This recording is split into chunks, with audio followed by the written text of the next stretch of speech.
তো ঠিক আছে, আজকে আমরা গরিবেরা বড় লোকের মতো থাকবো আর আমরা বড় লোকেরা গরিবের মতো থাকবো, দেখা যাবে।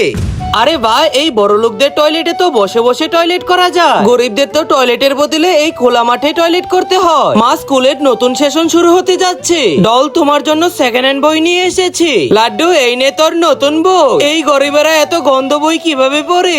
আজকে আমার মেয়ে লাড্ডুর জন্মদিন, আজকে আমার মেয়ে ডলেরও জন্মদিন। মা, আমাদের জন্মদিনে কি হবে?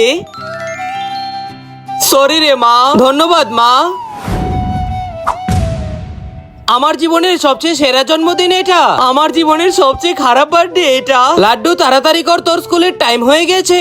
আমাদেরকে আধা ঘন্টা আগে বের হতে হবে, তাহলে আমরা স্কুলে পৌঁছাতে পারবো। এখন তো আমরা বড়লোক হয়ে গেছি, তাই আমরা চাইলে 2 মিনিটে আমাদের স্কুলে পৌঁছে যেতে পারবো।